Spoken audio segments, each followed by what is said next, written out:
Hey guys, welcome back to my channel. I'm so thankful that you decided to click on this video and spend a little bit of time with me today.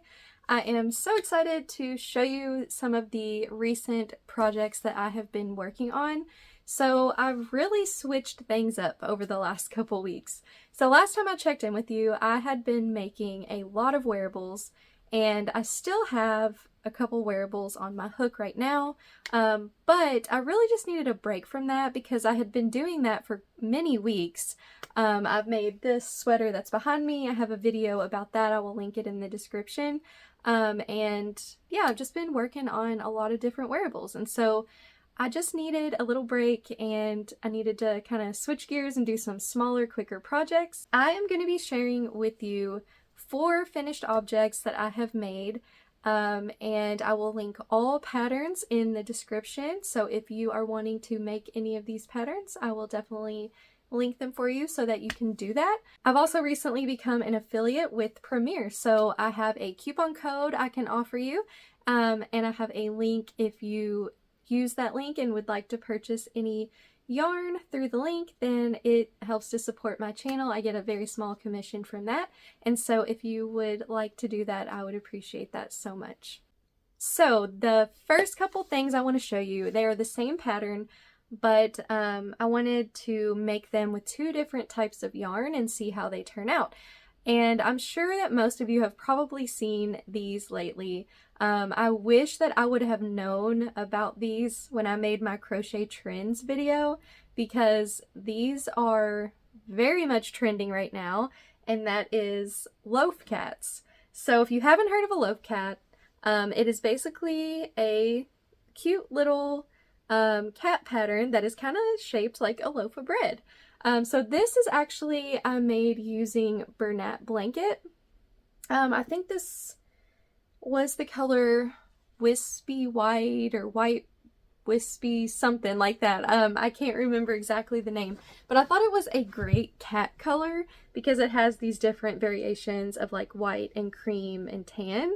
And I really love the way that this turned out. The only thing that you have to sew for this pattern is the tail. So you have to sew the tail on, and then of course do your little facial features here. But I've seen where some people leave the whiskers off, and that's really cute too. But it's really easy and simple to do. You just make an X here for the nose and then 2 little lines for the whiskers. The ears are worked as a part of the pattern. The feet are worked as a part of the pattern. And so it's a very simple and pretty quick pattern to work up. And actually this pattern made me fall in love with Bernat blanket yarn again. So I had actually kind of written off Bernat blanket for a while. I just felt like it kind of hurt my hands. It was just a little bit too big for me. But as I was working on this, I kind of now want to make a lot of stuff with Bernat blanket, like amigurumi type stuff. So you may see more of that in the future. So the pattern for this is great. I believe that it was a paid for pattern. I know that the person who did this pattern, I cannot think of her channel name right now, but I know she has a channel. I don't think that this is a video on her channel though, but I will link her channel and the pattern below. So here's the first one I made, and it is like the most that you see. You know, her original pattern was made from Bernat blanket. And then I wanted to make another one with this colorway. Now this is not Bernat blanket. You can see it's much smaller. This is made with, if I can find one with a label. Okay, I can't. I know it's a loops and threads yarn that I had gotten from Michael's a while back, probably a year ago. And I had a few different colorways. I have like this one right here. And it's just like a thicker but really soft yarn that has some different colors woven through it. But it turned out so much smaller. I knew it would be smaller than the Bernat blanket because the yarn is smaller, but it's still a bulky yarn. But here is this for size comparison, and so you can see the difference. They're both just so cute though, and I love the different colored flecks in this one. And another really cute thing about the loaf cats is that they stack so easily. So I don't know if I can do it like with me holding them. Let me see. There we go. But if you like have these sitting somewhere, then they stack super easy. They don't fall off at all. So it's really cute kind of decoration too. I'm also have another one that I'm working on because I wanted to do 3 sizes and I planned to have the other one done before I filmed this video, but that just didn't work out. So I had like a normal size one, a medium one, and then this next one was going to be like a super tiny one, like a kitten one, that I'm doing with this Painterly yarn by Premier. It's not this colorway, it's a different colorway, more of a neutrals. Instead of the bright pops of color, it has like some neutral colors in it. So I'm working on, I'm dropping everything. So I'm working on that one, and so I'm looking forward to seeing how that one compares to these. But I just kind of wanted to see how they looked and what kind of size they worked up into, depending on the size of yarn that you use. So yeah, I'd love to play around with a lot of different color combinations. I know that Bernat Blanket has a lot of colors that look like they would be perfect for this pattern. So all I really have other than this colorway is like some bright colors. Not that that wouldn't be cute, but I definitely want to go on the hunt for some more neutral cat colored yarn. Then my next 2 projects are fruit related. So I love strawberries and cherries, and there has been a pattern, it's a free pattern on Pinterest, and I will again link that one in the description. But there is a free strawberry pattern, and I've been wanting to make it forever, and I've just never took the time to do it. The only thing is I didn't have the colors I needed in the Bernat Blanket, which is what the pattern is worked in, and so I had to use Parfait Chunky. And so the pattern did, or the finished project came out smaller than what the original pattern was written for. So I definitely would like to make this pattern again with the Bernat Blanket. And also, I kind of screwed up sewing the top of it on. So here's my strawberry. At first glance, I feel like it's cute. I love the little hearts for the seeds. Those were super easy.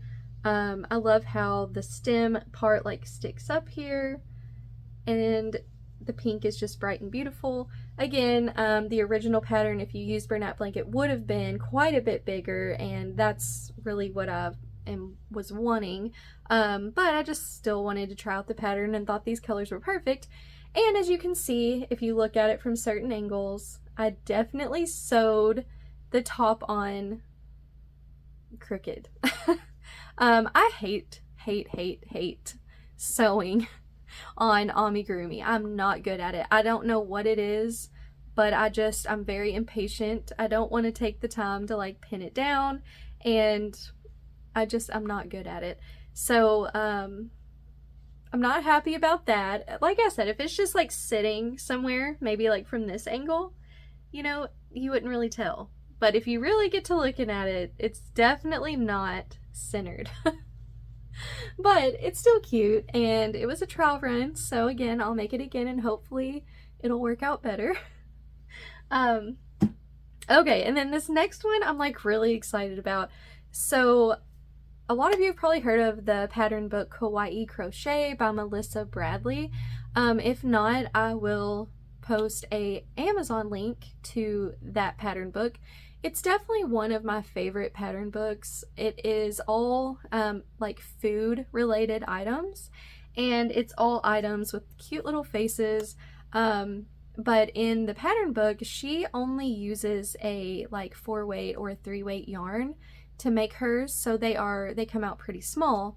I've made a few of her patterns before. I've made a popcorn, an ice cream cone. I know I've made a couple other things, but I can't think of what they are. Oh, an apple and a banana. Duh. You'll see in a minute that it's silly that I forgot that. But I used regular like 4-weight yarn. So I've been wanting to try out a couple of the patterns from the book in a chunkier weight yarn. And so recently, in the last few months, I have upped my color choices of the Parfait Chunky and different chenille yarns. The Posh, the Big Twist Posh, is it Posh? Yes, Posh. And yarns like that. So I've been wanting to really start using those. And so the pattern I chose to make out of the yarn is the banana. So again, I've made a banana before in a 4-weight yarn, and it was a lot smaller, of course. This is made from the Parfait Chunky, and I really, really love this. It's so soft and squishy. Actually, no, this is actually made from the Big Twist Posh. So it's the white color and then this yellowish color, and I love it. It's so soft, and it's just so cute. I love that you can pull the little peel up and then peel it. It's just so cute. Those are my 4 little projects that I've completed over the last couple weeks. I still am excited to finish my wearables, and I'm getting pretty close on a couple of them, so I'm excited about that. I also really need to do a live video for my temperature blanket because I have not worked on that in way too long, and I am going to finish that thing. I don't care how long it takes me. I'm going to finish it. So let me know what you all have been working on. I would love to know. Have you tried the Big Twist Posh? What do you think about it? And have you tried the loaf cap pattern yet? I think it's one of my favorite amigurumi patterns I've ever tried. And it's just because it's so easy and there's so many variations that you can do with it. I usually only make patterns once. I get very bored with patterns as far as amigurumi goes, or really anything. I've made a lot of granny square cardigans, granny hexagon cardigans, but as far as like other things, I don't make multiples of them usually, but I've made several of the cats already and want to make more. So if that tells you anything about it, then there you go. So the verses I want to read to you today are a couple verses out of Hebrews chapter 13. And I've mentioned this recently, but Hebrews is one of my very favorite books of the Bible. And it's really cool because right after I mentioned that in a recent video, one of my favorite Bible teachers on YouTube, his name is Mike Winger, he made a video about Hebrews, and it's an overview of the entire book of Hebrews. So he went through and kind of just laid out what the book is about. And it's a pretty long video, which I love because I'm not finished with it yet. I've actually watched it over several mornings while I'm getting ready for work. And he's going to do like every week or every other week, as often as he can. He's going to start at the beginning of Hebrews and kind of go through it verse by verse and talk about some of the things that it brings up and how some people may twist certain verses to make them mean things that they don't necessarily mean. And I'm really excited about that. So if you'd like to join me in watching those videos and kind of deep diving into the book of Hebrews, I will definitely link his recent Hebrews video below. And so anyway, this is out of Hebrews, and really this is kind of like, you know, the writer of Hebrews, it is his prayer for the people reading it. And I think it's just a good prayer for us as fellow believers to pray over each other. So it's Hebrews 13:20 through 21. This is, it's titled The Benediction, so the end of this book. Now may the God of peace, who brought again from the dead our Lord Jesus, the great shepherd of the sheep, by the blood of the eternal covenant, equip you with everything good, that you may do his will, working in us that which is pleasing in his sight, through Jesus Christ, to whom be glory forever and ever. Amen. And that is just like such a beautiful couple of verses. I think it's so special when you read a book and you feel like a benediction, a prayer is for you, and I just want to pray that over all of you as well. I think it's just a beautiful representation of Christ and what we should do as followers of him, and a good encouragement to us to pray over one another. So I pray that God blesses you. I pray that you have an amazing rest of your week. I'm so happy to have gotten to sit down and film and talk with you guys for a little bit. And I just thank you so much for the support that you have shown me for my channel, for everybody who comments, likes, has subscribed, who is just there watching. It really means so much to me to get to share my hobby with you and then also my passion for the Lord and His Word at the end of my videos. It's just such a blessing to me. So I will see you super soon in the next one. Bye!